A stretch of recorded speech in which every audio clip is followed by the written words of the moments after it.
programa pelo nosso partido. Na minha opinião, o significado da realização desse ato está baseado nessa consideração. O nosso partido se destacou, né, nos anos anteriores por ser da esquerda o partido que mais se preocupa com o problema da mulher. Mas nós consideramos que, apesar disso daí, nós fizemos muito pouco no sentido da efetiva organização política da mulher. Eu acho que chegou o momento do partido dar um salto à frente nesse trabalho, né? Vocês viram que foi colocado aqui no início do ato, que nós estamos retomando numa base regular a publicação do jornal Mulheres, que nós vamos transformar agora numa revista, estamos transformando numa revista. Esse é um dos objetivos, porque o trabalho ele tem que ser feito sobre a base da evolução da consciência das mulheres, e não simplesmente da luta por essa ou aquela reivindicação isoladamente. Então nós temos que retomar essa publicação. Nós temos que partir para a organização efetiva do nosso coletivo de mulheres, Rosa Luxemburgo, com reuniões regulares, com atividades regulares, que devem ir além de simplesmente organizar um ato do dia 8 de março. Nós temos, por exemplo, vocês viram aí, esse vídeo que trata do aborto. Nós, como partido, nós temos um enorme desafio pela frente. O desafio não é o problema do aborto. As companheiras vão falar sobre isso daí. É o tema, evidentemente, mais importante aqui, político de debate. Mas é preciso compreender o seguinte: o desafio não é o problema do aborto. O problema do aborto é um aspecto de uma grande ofensiva internacional contra as mulheres. O capitalismo em crise, né, e a crise capitalista, que sofreu uma breve interrupção nos anos 50 e 60, se reabriu plenamente nos anos 70, ele vem desenvolvendo um gigantesco ataque contra as mulheres no mundo inteiro, sob a cobertura dada pelos setores liberais da burguesia, como, por exemplo, Partido Democrata norte-americano, Partidos Social-Democratas europeus, PT no Brasil, de que a questão da mulher é uma questão essencial. Mas, na verdade, de trás da cobertura desse falatório, dessa demagogia, dessa discurseira sobre o problema da mulher, o que nós temos assistido é uma ofensiva cada vez maior. Por exemplo, nós estamos aqui agora no 30º aniversário da Revolução Iraniana. A Revolução Iraniana, contraditoriamente, né, ao fato de ser uma revolução e de ter aberto o caminho para uma luta contra o imperialismo mundial, e por pressão do imperialismo mundial, ela acabou criando uma ponta de lança para uma enorme ofensiva contra as mulheres no Oriente Médio e no mundo todo. A Revolução Iraniana, não sei se todos aqui sabem, ela foi possível porque ela teve, na derrubada do Shah, na luta contra o imperialismo norte-americano, uma participação decisiva da mulher iraniana. E a mulher iraniana que lutou pela libertação de todo o povo iraniano de um governo capacho do imperialismo, que era o governo do Shah Reza Pahlavi, né, pelos interesses nacionais do Irã, ela acabou sofrendo a revolução como um bumerangue contra ela.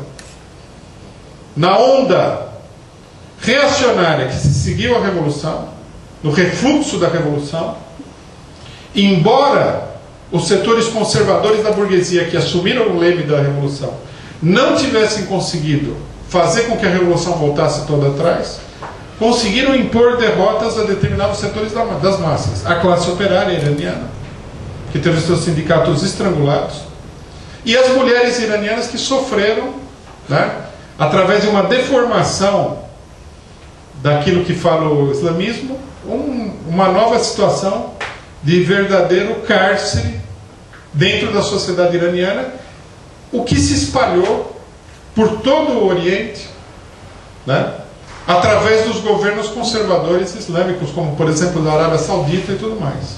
Do Afeganistão, na era talibã. Afeganistão e outros lugares.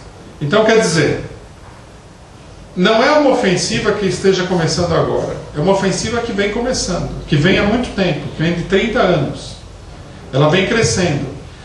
Nós não podemos, logicamente, e nós estamos comprovando isso agora, acreditar que nós vamos conquistar a libertação da mulher em países ocidentais, se nos países orientais a mulher está sendo cada vez mais escravizada.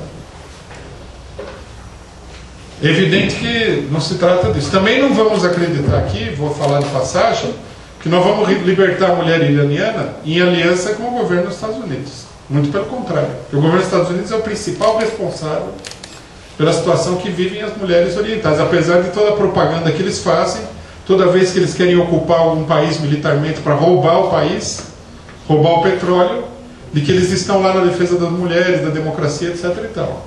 Esse cinismo tradicional do imperialismo. Não. A resolução do problema da mulher no Oriente depende do aprofundamento da revolução das massas nos países orientais.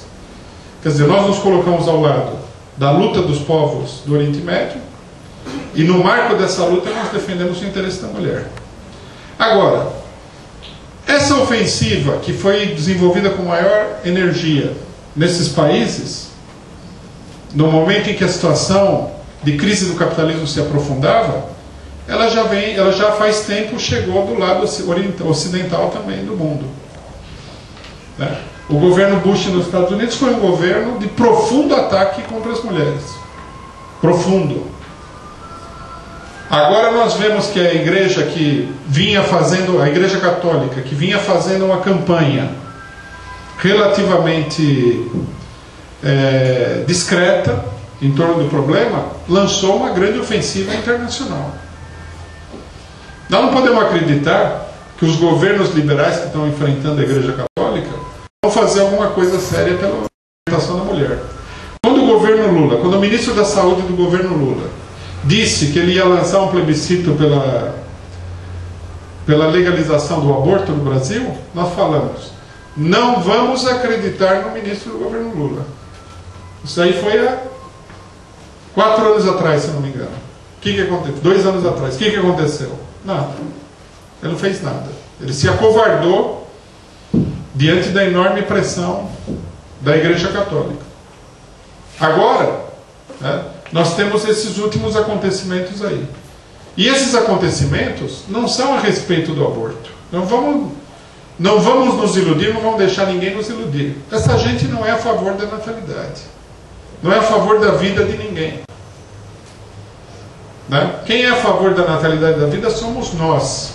Que quando nós estamos no sindicato, nós reivindicamos creche, nós reivindicamos 1 ano de licença maternidade, nós reivindicamos direito de amamentação, melhores salários para as mulheres iguais aos homens. Nós somos aqueles que lutaram contra a privatização do serviço de saúde, porque a mulher é mais dependente do que o homem do serviço de saúde devido ao problema da maternidade. Esses que estão agora excomungando, processando e condenando os pais de uma moça estuprada no Recife, esses não fizeram nada pela natalidade. Nada. Isso é pura demagogia reacionária. É puro cinismo reacionário. A pessoa não quer que tenha aborto? Dê condições às mulheres de criarem seus filhos. Dê condições à sociedade de evoluir além do massacre sistemático da violência contra a mulher. Para diminuir o índice de espancamento de mulheres, de estupro, de violência contra a mulher, de abuso sexual. Não, eles não querem nada disso. O que eles querem é criar uma lei. É levar essa lei e botar as mulheres na cadeia. É colocar uma pistola apontada para a cabeça da mulher. Você se mexe e você está perdida. O que eles querem é aumentar a repressão. E aqui, não só as mulheres, como os homens que estão presentes, têm que ter consciência do seguinte: ninguém é livre quando do seu lado as pessoas estão sendo escravizadas. Só um idiota pode pensar uma coisa dessa. Se os homens também não se mobilizarem pelo direito das mulheres, serão eles também escravizados. Nenhum homem vai ser livre de fato se a mulher for escravizada. A classe operária não é livre, porque embora ela lute muito também, a escravidão da mulher pesa na balança contra a luta geral da classe operária.